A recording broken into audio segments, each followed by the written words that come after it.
Hello friends, welcome to the Exams Made Simple. So we are back with the PIB and AIR news for 25th February. और सबसे पहले questions देख लेते हैं. कई लोग काफ़ी अच्छे आंसर्स देते हैं.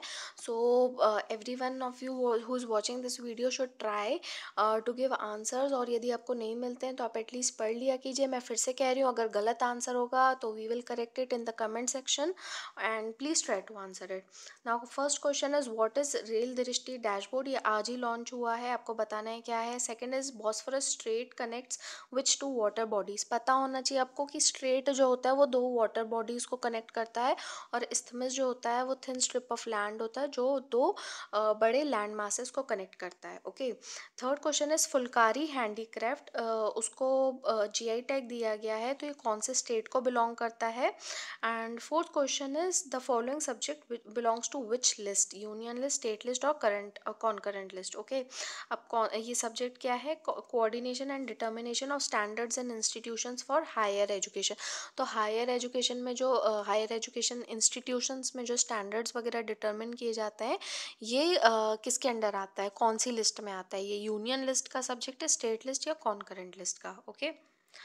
अब न्यूज़ देख लेते हैं. तो फर्स्ट है CIPAM invites entries for intellectual property competition. तो सीपम क्या है, सेल्फ और IPR promotion and management. IPR is intellectual property rights. तो उनके प्रमोशन और मैनेजमेंट के लिए सेल है जो कि डीपीआईआईटी के अंडर आता है, that is department for promotion of industry and internal trade. और डीपीआईआईटी कौन से डिपार्टमेंट का नया नाम है, डिप का, that is department for industrial policy and promotion. Okay. तो CIPAM with ASSOCHAM and Ericsson India, इन्होंने लॉन्च किया है second edition of I prism. I prism intellectual property का कंपटीशन रहता है स्टूडेंट्स के लिए फ्रॉम स्कूल्स, कॉलेजेस एक्सेट्रा. और इसका पर्पस क्या रहता है, इनोवेशन और क्रिएटिविटी को बढ़ावा देना. और इससे जो यंग क्रिएटर्स जो रहते हैं उनको अपनी क्रिएशंस जो होंगी वो नेशनल प्लेटफॉर्म पे भी उनको रिकॉग्नाइज किया जाएगा. Okay. So it's a big thing. और एंट्रीज जो हैं उनको इस बार इनवाइट किया गया on IP in daily life. दो कैटेगरीज हैं जिसकी फिल्म मेकिंग और कॉमिक बुक मेकिंग. और आईपी अवेयरनेस क्रिएट करना भी काफ़ी नॉलेज इकोनॉमी में, क्योंकि जो इनोवेशंस होते हैं वो किसी भी नेशन की सक्सेस को डिटरमिन करते हैं. और इससे ना केवल इनोवेशन को बढ़ावा मिलता है बल्कि बच्चे ये भी सीख पाएंगे कि आईपी राइट्स को प्रोटेक्ट करना क्यों ज़रूरी है, उनको रिस्पेक्ट करना क्यों,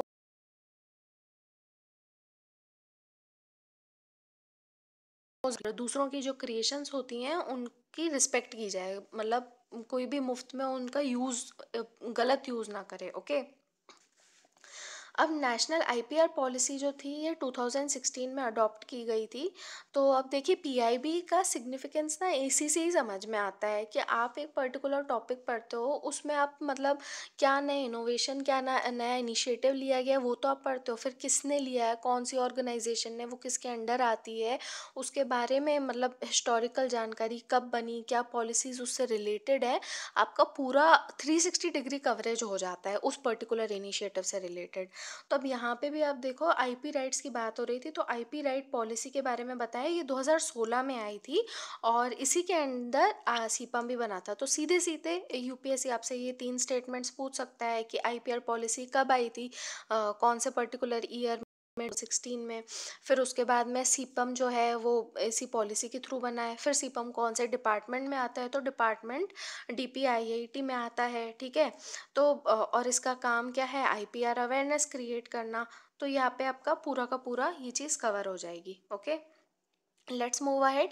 तो गांधी पीस प्राइज़ कल दिया जाना है और प्रेसिडेंट देंगे ये प्राइजेस. तो 2014 में लास्ट दिया गया था इसरो को और उसके बाद में अब 4 साल के जो अवार्ड्स हैं वो इकट्ठा अब दिए जा रहे हैं. और पहले भी ये न्यूज़ आइटम हम डिस्कस कर चुके हैं, दोबारा डिस्कस कर रहे हैं. तो 2015 के लिए विवेकानंद केंद्र कन्याकुमारी को ये अवार्ड दिया गया है. तो खासकर जो रूरल एजुकेशन, रूरल एंटरप्रेन्योरशिप में इन्होंने रोल प्ले किया है और नेचुरल रिसोर्सेज के डेवलपमेंट में उसके लिए अवार्ड दिया है. 2016 में जॉइंटली दो दो ऑर्गेनाइजेशंस को अवार्ड मिला है. First is Akshay Patra foundation. इनको दिया गया है मिड डे मील्स प्रोवाइड करने के लिए for millions millions of children. And सुलभ इंटरनेशनल, आपको पता ही होगा कि सैनिटेशन के लिए इनको अवार्ड दिया गया है। And plus for the emancipation of manual scavengers, तो जो मैनुअली स्कैवेंजिंग की जाती थी उसके इमेंसिपेशन के लिए भी इनको अवार्ड दिया गया है। 2017 के लिए एकल अभियान ट्रस्ट, याद रखिएगा एकल अभियान ट्रस्ट को 2017 के लिए दिया गया है। खासकर जो इन्होंने रूरल और ट्राइबल स्टूडेंट्स में एजुकेशन और एंटरप्रेन्योरशिप को बढ़ावा दिया है, उसलिए इनको ये सम्मान दिया गया है। 2018 के लिए श्री योही ससाकावा को अवार्ड दिया गया है for his role in leprosy emancipation, okay, leprosy eradication. तो लेप्रेसी की अवेयरनेस क्रिएट की और काफ़ी ज़्यादा उसको इरेडिकेट करने में इनका कंट्रीब्यूशन रहा है। नाउ गांधी पीस प्राइज़ जो दिया जाता है वो सोशल, इकोनॉमिक और पॉलिटिकल ट्रांसफॉर्मेशन के लिए दिया जाता है थ्रू नॉन वायलेंस। तो अहिंसा से यदि आप सोशली, इकोनॉमिकली या पॉलिटिकल ट्रांसफॉर्मेशन कर रहे हो तो आपको ये अवार्ड दिया जाता है। ये 1995 में बना था और इसमें अमाउंट आपको 1 crore and plus a citation is given. अब जो इसकी जूरी रहती है, जो ये मतलब डिसाइड करते हैं प्राइज़, एक और बात इसमें याद रखिएगा, ये Gandhi peace prize ministry of culture में ही आएगा, ओके। अब जूरी कौन कौन आती है इसमें, प्राइम मिनिस्टर ऑफ इंडिया जो कि चेयरमैन रहते हैं इस कमेटी के, then chief justice of India, leader of opposition and 2 eminent persons. अब ये अवार्ड याद रखना एनुअली दिया जाता है इंडिविजुअल्स, एसोसिएशंस, इंस्टीट्यूशंस और ऑर्गेनाइजेशंस को जिन्होंने सेल्फलेसली काम किया है शांति, अहिंसा and amelioration of human sufferings के लिए, particularly of the less privilege section of the society. ठीक है, तो जो बहुत ही कम प्रिविलेज्ड वाला सेक्शन है सोसाइटी का, उनके लिए अगर आपने काम किया है तो आपको और इसमें रिकॉग्नाइज किया जाता है। और ये सब लोगों के लिए ओपन है, आप इंडिया के हो या बाहर के हो, regardless of your race, language, caste, creed और जेंडर। तो जो कॉन्ट्रीब्यूशंस नॉर्मली रिकॉग्नाइज किए जाते हैं वो पिछले 10 साल के कंसिडर किए जाते हैं, ओके। और उससे पुराने कॉन्ट्रीब्यूशंस भी कंसिडर कर सकते हैं अगर उनका मतलब सिग्निफिकेंस काफ़ी ज़्यादा रहा हो, ओके। 2014 में लास्ट दिया गया था, याद रखना, इसरो को, ओके। अब India 4th global digital health partnership summit को होस्ट कर रहा है। तो इस आर्टिकल में आप बस ये देखोगे कि डिजिटल का क्या मतलब यूज़ किया जा रहा है हेल्थ से रिलेटेड, ओके। तो अभी जो हमारा एम है वो क्या है, to secure universal health coverage for the underprivileged and deprived section of our society. इसके लिए कॉम्प्रिहेंसिव हेल्थ केयर स्कीम भी आई है, आयुष्मान भारत, जिसमें 2 पिलर्स हैं, याद रखना। आयुष्मान भारत, अब देखो इतने से मैं आपको उसमें आयुष्मान भारत के बारे में बता दिया और प्लस उसका पूरा बता दिया कि इसके 2 पिलर्स हैं, जिसमें हेल्थ और वेलनेस सेंटर आता है प्राइमरी और सेकेंडरी लेवल के लिए, और टर्शरी लेवल के लिए कौन सी है योजना, पीएम जन आरोग्य योजना। अब याद रखना है कि हेल्थ और वेलनेस सेंटर्स और प्रधानमंत्री जन आरोग्य योजना दोनों आयुष्मान भारत में आती है, वो प्राइमरी सेकेंडरी के लिए और ये जन आरोग्य टर्शरी लेवल के लिए, ओके। और आयुष्मान भारत जो है ये मेनली डिजिटल टूल्स के यूज़ को मैक्सिमाइज करने मतलब उसके ऊपर डिपेंडेंट है, ठीक है। ताकि जो भी पूरा यूनिवर्सल कवरेज कैसे होगा, जब उसको इम्प्लीमेंट भी किया जाए उसकी मॉनिटरिंग भी हो। तो ये स्कीम जो है पूरी तरीके से डिजिटल है। तो इसमें बेनिफिशियरी का आइडेंटिफिकेशन करना, फिर हॉस्पिटल का एम्पैनलमेंट, फिर क्लेम्स को सेटल करना, सब कुछ इलेक्ट्रॉनिकली किया जाता है। और जितने भी इसलिए बेनिफिट्स रहते हैं वो कैशलेस, पेपरलेस रहते हैं और इसलिए कम्प्लीटली ट्रांसपेरेंट भी रहेंगे, ओके। फिर वर्ल्ड हेल्थ असेंबली जो हुई थी, 71st world health assembly Geneva Switzerland में, उसमें इंडिया ने ये इंट्रोड्यूस किया था रेजोल्यूशन ऑन डिजिटल हेल्थ, जिसका यूनानिमस अडॉप्शन भी किया गया था। और ये इसीलिए ही था कि डिजिटल हेल्थ इंटरवेंशंस को समझा जाए, उसके पोटेंशियल को ज़्यादा से ज़्यादा सारी कंट्रीज़ यूज़ करें, ओके। और अभी health ministry integrated health information platform भी स्टैब्लिश कर रही है, integrated health information platform for interoperability between various health IT systems, ठीक है। और इसके अलावा हेल्थ इलेक्ट्रॉनिक हेल्थ रिकॉर्ड जो रहते हैं सिटीजन्स के, उनको भी पूरा पैन इंडिया में कवर करने के लिए और साथ साथ में उनकी प्राइवेसी। तो सिटीजन्स का पूरा आज तक का जितना रिकॉर्ड है उनका हेल्थ का, वो पूरा इलेक्ट्रॉनिकली इस प्लेटफॉर्म पे फीड किया जाएगा, और साथ में प्राइवेसी, सिक्योरिटी और कॉन्फिडेंशियलिटी का भी ध्यान रखा जाएगा। Okay, and same is to be implemented by a pan Indian network of disease surveillance, telemedicine, tele radiology and tele education. तो ये न्यू न्यू जितनी टेक्नोलॉजीज, डिजिटल टेक्नोलॉजीज यूज़ की जा रही हैं हेल्थ में, डिजिटल इंटरवेंशंस किए जा रहे हैं, उनके नाम आप यहाँ से याद रख सकते हो। So global digital health partnership जो ये इंटरनेशनल कोलैबोरेशन है गवर्नमेंट्स का, गवर्नमेंट एजेंसीज और multinational organisation, and it is dedicated to improve the health and well-being of their citizens through the best use of evidence-based digital technologies। नाम से ही clear है, health और wellbeing को ensure करना digital technologies का use करके। Okay, अब national youth parliament festival 2019 start हुआ था। ये नेशनल यूथ डे पे स्टार्ट हुआ था। कब आता है नेशनल यूथ डे? 12 जनवरी को। ओके, तो अब उसके लिए अवार्ड्स दिए जाने हैं, पीएम देंगे ये अवार्ड्स। और ये काय के लिए? It was to encourage the youth in the age group of 18 to 25 years. तो 18 से जो 25 साल का जो यूथ रहता है, उनको एनकरेज करने के लिए कि वो पब्लिक इश्यूज को समझें और कॉमन मैन का जो पॉइंट ऑफ व्यू होता है उसको समझें। ओके, और इसमें यूथ को खासकर ये चांस मिलता है कि वो न्यू इंडिया के बारे में ब्रेनस्टॉर्म करें एंड नए प्लान्स बनाएं बिफोर 2022। ओके, तो 2022 as a year of new India mark किया गया है। तो उसके लिए यूथ को खासकर काफ़ी ज़्यादा बढ़ावा दिया जा रहा है कि उसके लिए, न्यू इंडिया के लिए क्या क्या सॉल्यूशंस चाहिए, तो उन सबको ब्रेनस्टॉर्मिंग करें और उन सबको यहाँ पे डिस्कस किया जाए। ओके, और नेशनल यूथ पार्लियामेंट फेस्टिवल जो है ये जॉइंटली ऑर्गेनाइज किया जाता है by NSS and NYKS, that is national service scheme and national Yuva Kendra संगठन, नेहरू युवा केंद्र संगठन, जो कि आता है under the aegis of ministry of youth affairs and sports. और इस बार की जो थीम थी नेशनल यूथ पार्लियामेंट की, वो थी be the voice of new India and find solutions and contribute to the policy. आपने थंबनेल में इसका देख भी लिया होगा, be the noise of new India and find solutions and contribute to policy.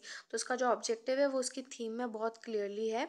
और इसके साथ में ये भी होता है कि जो भी इफ़ेक्टिव वॉइसेस होंगी न्यू इंडिया की, उनको कैप्चर करना और पॉलिसी मेकर्स को फिर वो जो भी यूथ ने डिस्कशंस किए हैं, अपने सोल्यूशंस दिए हैं, उनको पॉलिसी मेकर्स को देना, ताकि जो हमारे पॉलिसी मेकर्स हैं उनको आगे इम्प्लीमेंट करें। ओके, नाउ ये नुआ उड़ीसा धर्मपद संवाद हुआ था, ठीक है, उड़ीसा में। It was a skill Saathi youth conclave at rail auditorium in Bhubaneswar.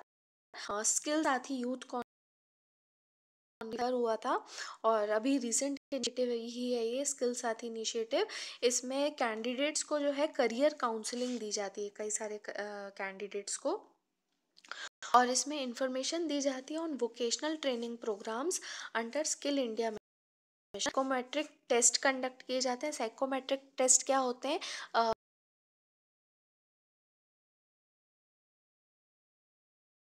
और आपकी मेंटल कैपेबिलिटीज़ और बिहेवियरल स्किल्स को समझने के लिए, ठीक है, तो आपकी स्किल से बता सकते हैं कि आप कौन सी स्किल के लिए फिट हैं।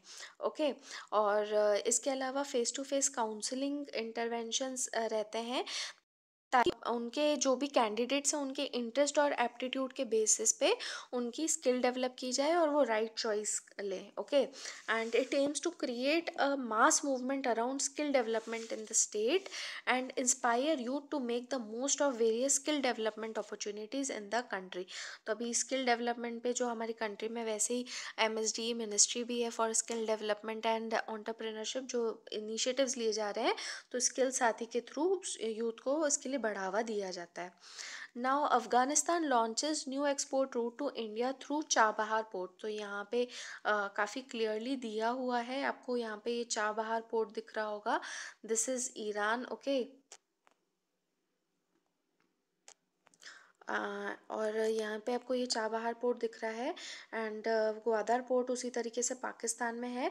तो अफ़गानिस्तान से कोई भी प्रोडक्ट यदि ईरान तक आता है, वहाँ से उसको डायरेक्टली हम इंडिया लेकर आ सकते हैं। ओके, अब एक चीज़ यहाँ पे मैं आपको छोटी सी बताऊँ कि अफ़गानिस्तान जो है वो इंडिया का उससे लैंड बाउंड्री शेयर तो करता है। तो आप कहोगे कि डायरेक्ट क्यों नहीं यहाँ पे ट्रेड होता है?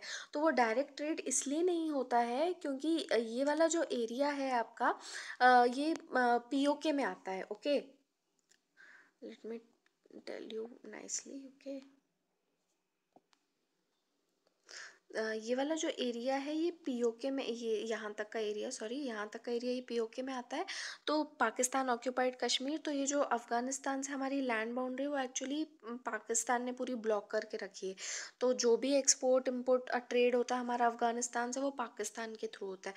तो इसलिए चाबहार पोर्ट जो है वो ईरान में क्रिएट किया गया था। तो अफ़गानिस्तान से कोई भी एक्सपोर्ट ईरान आ सकता है और ईरान से डायरेक्टली मुंबई से इंडिया में आ सकता है। ओके, और उसी तरीके से इंडिया से भी जा सकता है यहाँ पे। वैसे ही पाकिस्तान में ग्वादर पोर्ट चाइना ने डेवलप किया है। तो अभी जो है इसको लॉन्च किया गया, स्टार्ट कर दिया गया है इस लाइन को, और 23 ट्रक्स अभी वहाँ से निकली आज ही, carrying dry fruits, textiles, carpets and mineral products from western Afghan city of Zaranj to Iran's Chabahar port. Zaranj याद रखना अफगानिस्तान की सिटी है। और कौन कौन से, अगर आपसे पूछा भी जा सकता है कि ट्रेड में हमारे इंपोर्ट क्या रहते हैं अफ़गानिस्तान से, तो आप वहाँ पे मेंशन कर सकते हो dry fruits, textiles, carpets and mineral products. Okay, और फिर यहाँ पे जो कंसाइनमेंट है वो शिप किया जाएगा मुंबई। तो इस रूट से फ़ायदा क्या है, वही इंडिया और अफ़गानिस्तान पूरी तरीके से पाकिस्तान को बाईपास कर सकते हैं। तो after the withdrawal of JCPOA देख लेते हैं ये क्या था, ये जॉइंट कॉम्प्रिहेंसिव प्लान। तो ये जब विड्रॉ हुआ था और उसके बाद में फिर सैंक्शंस इम्पोज किए गए थे ईरान पे। तो उसमें ट्रेड बिल्कुल सैंक्शन लगा दिया गया था कि ईरान के साथ ट्रेड नहीं किया जा सकता है। यूएस ने सैंक्शंस लगाए थे, पर यूएस ने एक एक्सेप्शन दिया था कि चाबहार पोर्ट को डेवलप किया जा सकता है since the new transportation corridor could contribute significantly for Afghanistan economy. तो अफगानिस्तान की इकोनॉमी के ऊपर वैसे ही काफ़ी ज़्यादा यूएस, चाइना, रशिया काफ़ी ज़्यादा उसके ऊपर ध्यान दे रहे हैं। तो उसकी इकोनॉमी का ध्यान रखते हुए चाबहार पोर्ट को एक्सेप्शन की तरह ट्रीट किया गया था। और and to meet their needs of non sanctionable goods such as food and medicine. तो फूड और मेडिसिन भी खासकर जो है हैं।